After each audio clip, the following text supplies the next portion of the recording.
Merci aux organisateurs, merci à Karine Garcette qui m'a fait confiance. Alors ça tombe bien, moi je suis un peu la suite, un autre juste après, le carrefour juste après dont il est question. Donc voilà, j'ai aucun lien d'intérêt avec qui que ce soit. Donc comme vous l'a dit Aude, les signes évocateurs, ils sont extrêmement vastes et ça va dans tout de l'oralité extrêmement, comme elle vient de le dire, clinique avec des choses très claires et une perte de poids, parfois une hospitalisation.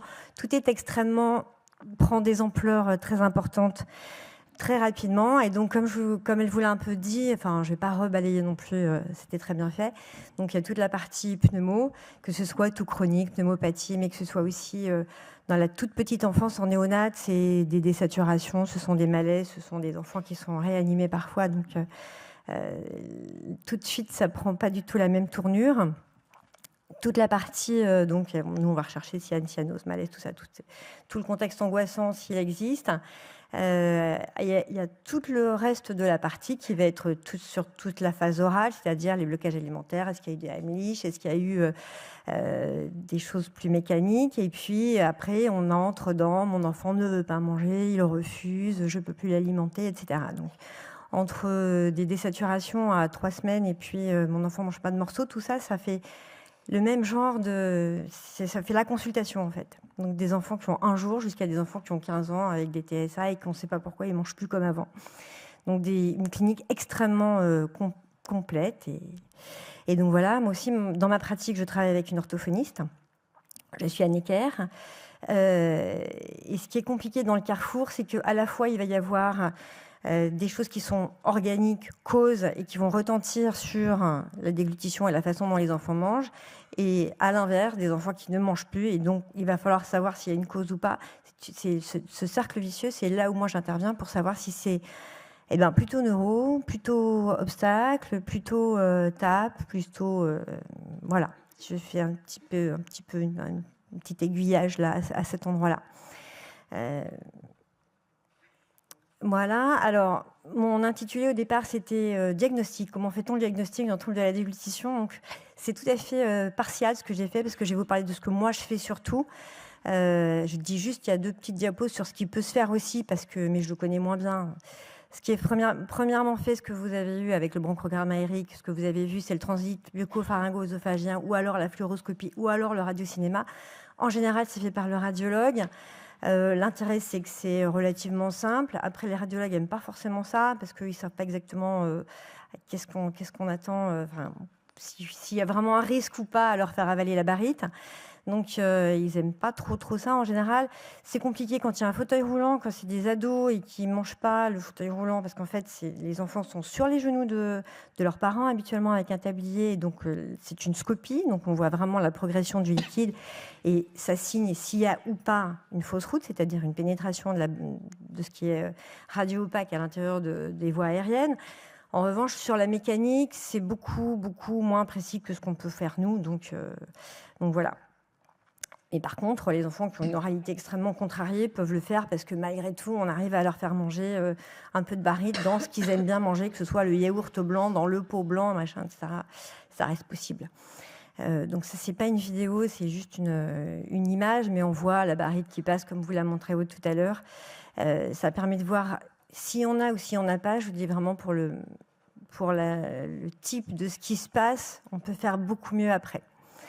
Il faut juste un radiologue qui a un peu l'habitude, parce que je vous dis, moi je fais Necker, ils n'aiment pas trop ça, c'est compliqué. Un mot sur l'électroneurommyographie, parce que c'est quand même assez partant. On a besoin de savoir ce qui se passe sur le plan neuro. C'est des consultations qui sont très compliquées, ce sont des électrodes de surface, l'enfant peut être soulagé parce qu'on envoie une stimulation, c'est pas facile, c'est vraiment de la surspécialité. Mais ça permet de savoir si c'est neurogène, myogène, si c'est la plaque, si on est dans un cadre neurologique vraiment. Ça permet d'avancer sur le diagnostic. Et voilà, moi, ce que je fais, c'est ça. Donc, je vais vous parler quasiment que de ça, quoi. La rhinofibroscopie de déglutition. Alors, juste un petit mot pour vous dire qu'effectivement, je travaille avec une orthophoniste. En fait, la consultation, c'est un truc qui dure au minimum 1 heure, en gros. Et la fibroscopie prend à peu près les 5 dernières minutes. Et avant, il y a tout ce que vous avez dit, Aude, c'est-à-dire qui est cet enfant, qui sont ses parents, dans quelle pathologie on est, comment les parents y mangent, comment ça s'est passé, le sein, le biberon, les étapes, tout est important parce que manger, c'est vraiment un truc qui est... manger sans être... Enfin, pas gastro, quoi. Juste manger tout court. C'est vraiment... Les mamans, elles arrivent, elles sont effondrées, c'est toujours très, très compliqué. Et elles savent que souvent, après la consultation, il peut y avoir, si on est dans une problématique de petite enfance, éventuellement, ils ont déjà une sonde nasogastrique, ils savent que peut-être on va orienter vers une gastrostomie. C'est des consultations qui sont extrêmement, qui demandent beaucoup de patience, d'engagement, d'attention à l'enfant et aux parents. Et ça dure, ça dure assez longtemps. Donc les enfants, s'ils sont grands, ils parlent, ils me racontent, c'est les parents aussi, et puis aussi sur juste le repas et comment ça se passe à la maison, et tout ça est aussi important que ce que moi je vais dire en fait. Parce que quand ils repartent avec quelques consignes, quelques conseils et ce qu'on va faire, il faut que ça puisse être vécu. Donc c'est super important. Donc voilà, ça c'est comment je suis installée à l'hôpital. Donc il y a un enfant qui est sur les genoux de son papa, et puis il y a une infirmière qui peut éventuellement tenir la tête le temps que je rentre le fibroscope. Ça c'est une toute petite, bon, elle est sur les genoux de sa maman, le papa il tient la tête. Vous avez les mains d'Aurélie, mon orthophoniste adoré, qui est à côté. Et ça c'est des films pour vous montrer. Alors je sais pas si ça marche. Oui, si ça marche. Non, pas du tout. Voilà. C'est une catastrophe. Il faudrait remettre la première, s'il vous plaît. Oh, non, ça passe à l'autre. Vous pouvez appuyer sur la première. Ouais. Doucement, tranquille. Comme ça. Super. À moi ? Il y a du son, je lui parle. Mais... Je tourne la tête. Je m'attends 2 secondes. Voilà. Là, c'est tout droit. Donc sur l'écran, il y a ce que moi je vois. Je lui explique que quand je le regarde pas, il faut qu'il lui continue. Il a tout compris.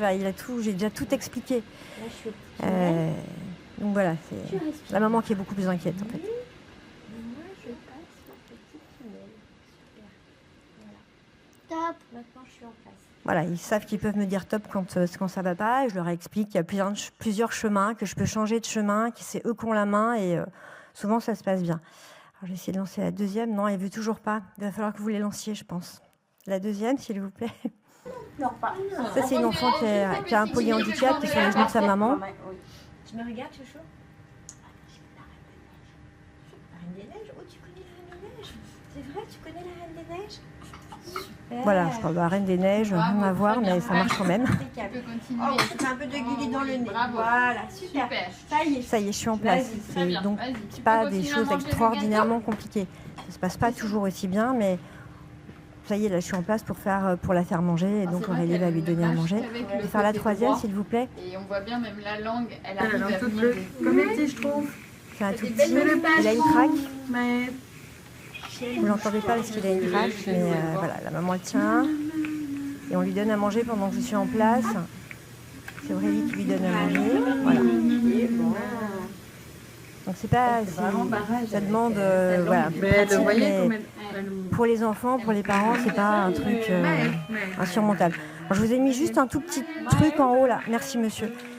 Juste d'anatomie, parce qu'évidemment, moi je suis ORL, donc la rétinoïdopexie, je connais. C'est juste pour vous dire que, juste, quand je vais vous montrer que des vidéos à partir de maintenant, ouais, ça là-bas, ce sont les sinus piriformes. La bouche œsophagienne, elle est là-haut, bien sûr.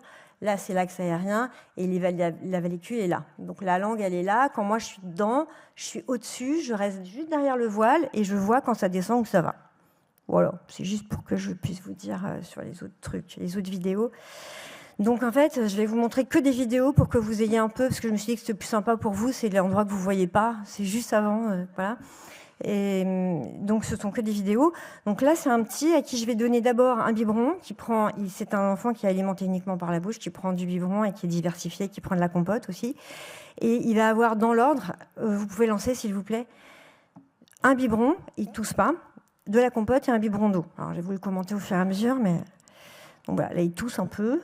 C'est blanc. Alors, j'utilise une petite coloration alimentaire pour voir les choses, à la différence de ça qui était blanc.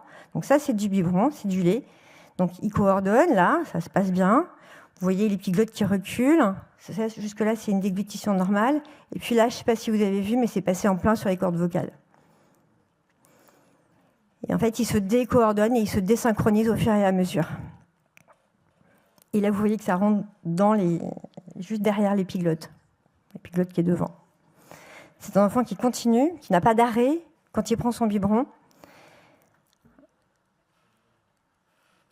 Donc c'est assez impressionnant, c'est en rythme normal. Là, propulsion, déglutition, succion, propulsion, déglutition, et ouais, il met tout. Il en met la moitié dans ses poumons, en fait, hein, sans qu'il y ait de tout, sans qu'il ait une modification de son alimentation.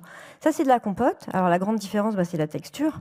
Il fait pas mieux, mais sauf que comme c'est plus visqueux, et du coup, ça se passe vraiment mieux. C'est-à-dire qu'il a le temps, et là, il n'y a pas de résidus. Il arrive à basculer son épiglotte tranquillement. C'est impeccable. C'est en fonction de cet examen-là que je vais leur dire, il va falloir changer de texture. Le lait, vous allez pouvoir lui donner, mais pas du tout au biberon et pas du tout comme vous lui donnez pour l'instant, parce que là, pour l'instant, pour lui, ça ne marche pas. Et ça, c'est de l'eau. Alors l'eau, ça s'arrête vite parce qu'il fait une fausse route directe, il tousse et ça ne va pas du tout. Voilà. Donc en fonction de ce qui... C'était un biberon d'eau, un biberon de lait et de la compote. En fonction de ça, moi, je vais dire, d'accord, il fait des fausses routes sur mon thé au gelé, j'aurais pu voir qu'il y avait des fausses routes. Mais je vais leur dire, voilà, ce qui se passe, c'est qu'il se décoordonne, ça va trop vite, donc on va prendre du temps, on va prendre le temps de lui laisser faire sa maturation pour qu'il puisse manger après. Alors, ça, c'est de l'eau, c'est un plus grand, vous allez voir. Lui non plus. Là, il boit de l'eau à gorgée enchaînée. Incroyable, il tousse pas, il s'arrête pas, tout va bien, mais par contre, comme vous pouvez le voir, il y a du verre aussi dans les cordes vocales. Alors, il a une échancrure aryténoïdienne qui est un peu profonde, mais il n'y a pas de diastème, parce qu'il a déjà été au bloc, lui. Voilà. Donc, la clinique, elle est aussi trompeuse. Ça, c'est 2 enfants qui ne toussent pas et qui font des fausses routes objectivées avec des pneumopathies à répétition et des soucis bronchopneumos. Et puis, alors, les fausses routes indirectes, comme on vous en a parlé, j'ai réussi à le lancer. Alors cet enfant-là, il ne mange pas, lui. C'est bleu, mais c'est pareil, c'est de la compote qu'il a eue juste avant. Il ne mange pas, mais comme vous le voyez, quand moi je reste au-dessus, ça revient de son œsophage. Et donc, il met un petit peu de temps à le ravaler, et le temps qu'il le ravale, ça déborde, et il fait une fausse route, une vraie fausse route trachéale. Alors cet enfant, par ailleurs, il avait une petite stase salivaire. Je ne sais pas si vous voyez les toutes petites bulles. Mais en fait, au départ, il avait une petite stase salivaire et un plan cordal qui n'était pas sec. Voilà, un reflux au moins œsopharyngé. Je ne sais pas s'il est gastro-œsopharyngé, mais en tout cas, il est au moins œsopharyngé. Et ça, c'est extrêmement fréquent. Alors, c'est une vraie question que moi, je me pose tout le temps. Est-ce que ça vient, d'où ça vient? Est-ce que ça vient vraiment de l'estomac quand je les vois? Je vous jure, ça, il y en a partout, très, très souvent dans les enfants qui sont suivis, et je n'ai pas d'explication. Si peut-être vous avez une réponse sur est-ce que ça peut venir vraiment de l'estomac ou est-ce que ça reste œsophagien et est-ce que ça revient, je ne sais pas.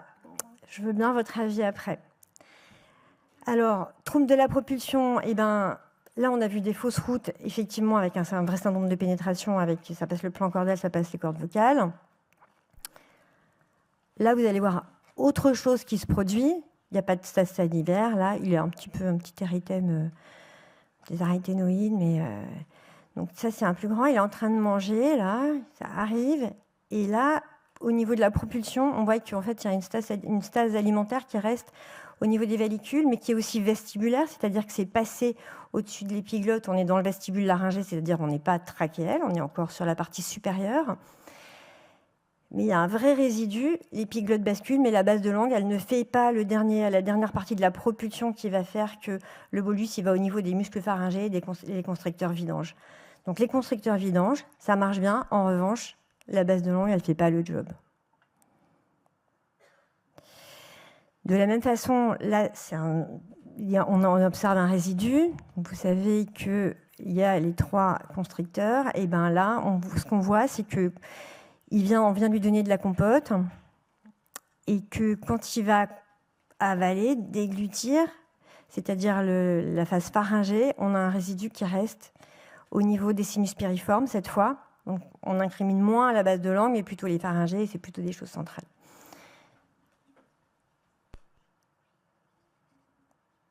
Je vous montre le deuxième.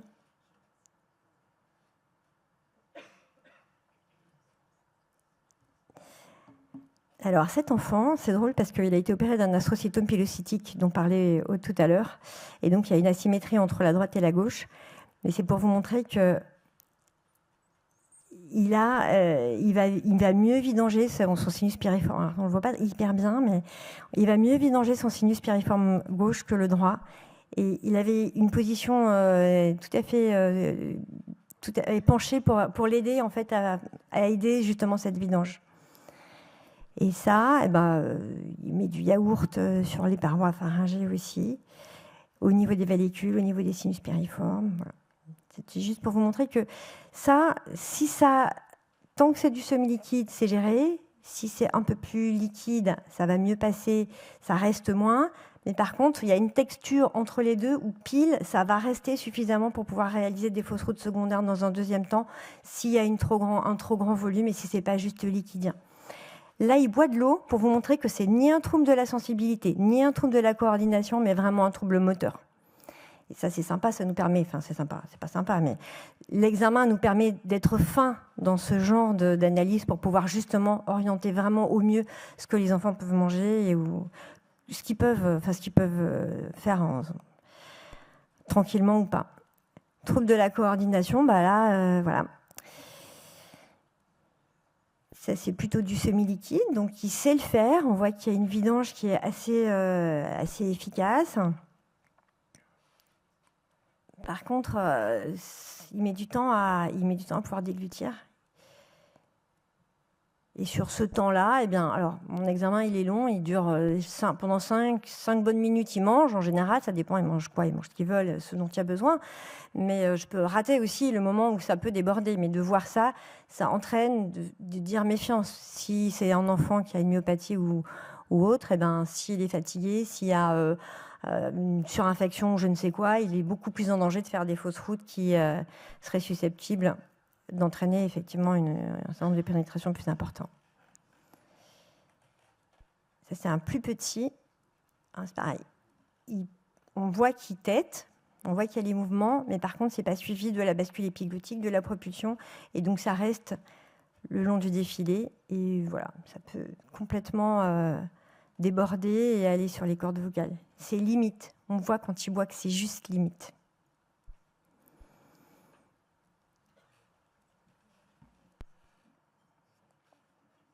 Bon, et ça, c'est pour vous montrer que parfois, il ne se passe rien du tout. C'est un enfant qui a une sonde nasogastrique, comme vous voyez.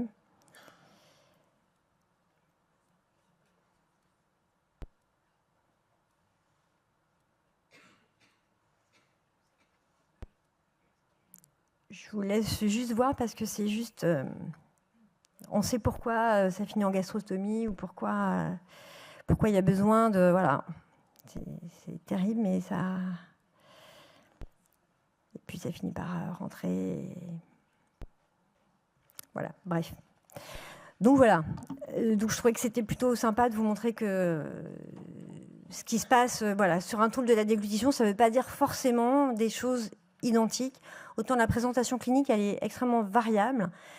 Ce que moi je vois, c'est aussi variable. Et du coup, ça va me permettre d'orienter vraiment sur les aliments, comment on fait pour les faire travailler? Parce qu'Aurélie, pendant ce temps-là, mon orthophoniste, elle a fait juste avant l'apraxie, elle a donné ses conseils sur la mastication, sur la langue, est-ce qu'elle va bien, est-ce qu'elle va pas, est-ce qu'elle fait, etc. Sur l'oralité, est-ce qu'il faut désensibiliser, pas désensibiliser, toucher, pas toucher, etc.